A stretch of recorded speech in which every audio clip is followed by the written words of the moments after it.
And run down the candidates for me. Let's start with the Republicans. Let's then go to the Democrats and talk about your ticket as well. McCain, Palin, what's your assessment? We don't have to go into much detail. Both candidates' parties are corporate parties. Just read the newspapers and you'll see that both parties have run this country into the ground. They've allowed our government to be taken over by big business. Look at the bloated, wasteful military budget. Look at how the government has not given people a living wage. They still, 60 years after Harry Truman proposed it, we still don't have full Medicare for everybody. We still have a terribly harmful energy policy. You know, they keep talking about energy independence, but they don't push for energy efficiency and solar power like wind power in a big way. So we don't get into the details, Soledad, of theater, balloons, parades, bands. This is just a spectacle. Back home where American people live, things are pretty grim. They're getting worse all the time. Recession, consumer debt, unemployment increasing. And they're confronting a massive government deficit that in effect tells them that there's very little for them from their tax dollars and everything to bail out crooked businesses on Wall Street, and they're about to bail out the mismanaged auto industry. So what you lay out is an economy that is in pretty dire straits. And if you look at the polls, that shows that Americans would very much agree with you. Number one issue, and they think that the economy is in bad shape. But when you look at your standing, with just a couple of months away from Election Day, you are mired in the low single digits there. I have you up there, 4%. What are you doing, what are you hoping to achieve with your campaign? I mean, is it realistic to think that you're actually in the game? Well, the Nader Gonzalez campaign is the third, we're seeded third, to take a tennis analogy, but although the 60th seed on Wimbledon can get a chance to go to center court, we can't get on the presidential debates. If Nader Gonzalez got on the 3 presidential debates, which is the only way to reach tens of millions of people, there would be a 3-way race. The CNN poll, by the way, is a little better. We are at 7% in Pennsylvania, 7% in Colorado, 8% in New Mexico, and 8 to 10% in another poll in Michigan. But 2/3 of the people don't even know we're running because the national TV networks, with the exception of CNN, have in a sense put a blackout on us. We haven't gotten on Brian Williams, Katie Couric, Charlie Gibson, nothing since our February 24th announcement on Meet the Press.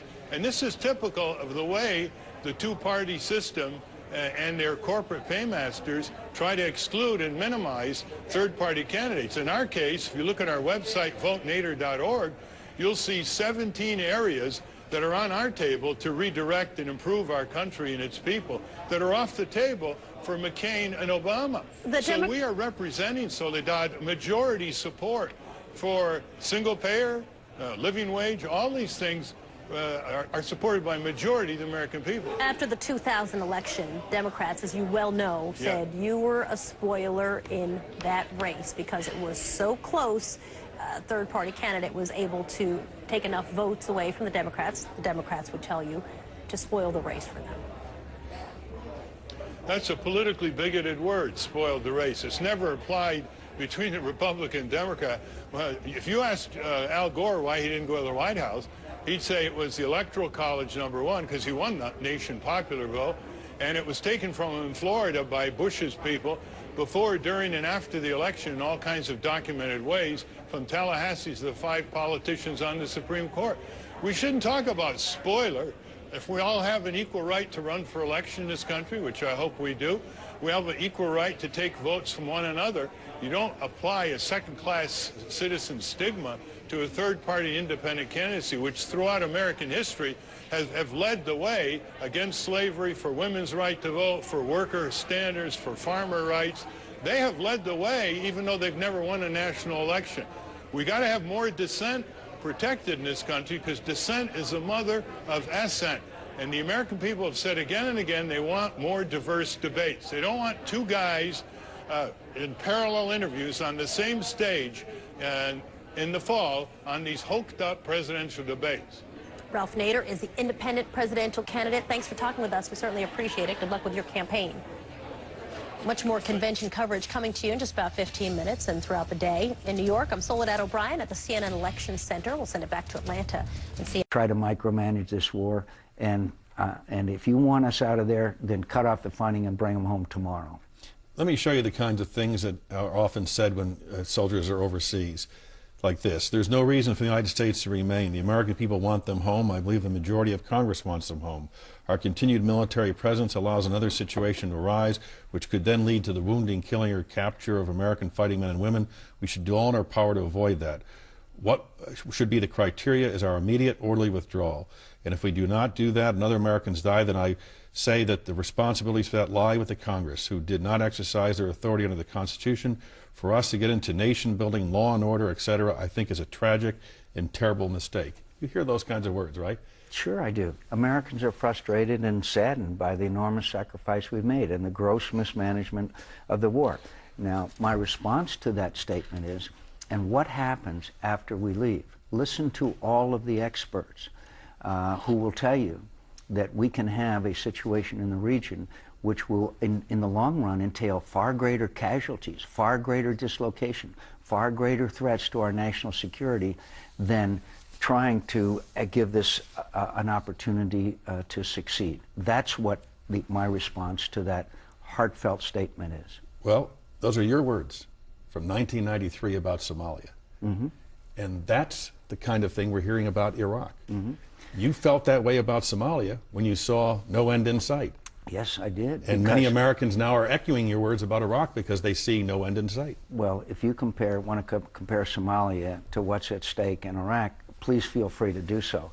I don't see any comparison except that there was chaos in the streets of Mogadishu, and this now has got to do with vital national security interests. He could bomb Pakistan if he wants to withdraw troops from Iraq so they can go to Pakistan or Iran. To me, that's not a peace candidate. You can't say you're going to stay in peace if you vote to fund the war. It's impossible.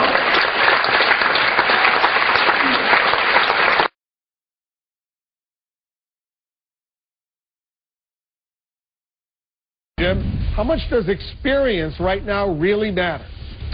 Well, Wolf, Barack Obama himself questioned whether he was ready to run for president back in 2004. Now he's fighting a two-front battle on the issue of experience, with John McCain and Hillary Clinton taking shots at Obama's resume. Flashback to 2004. Barack Obama had just won a landslide victory to become Illinois' next U.S. Senator.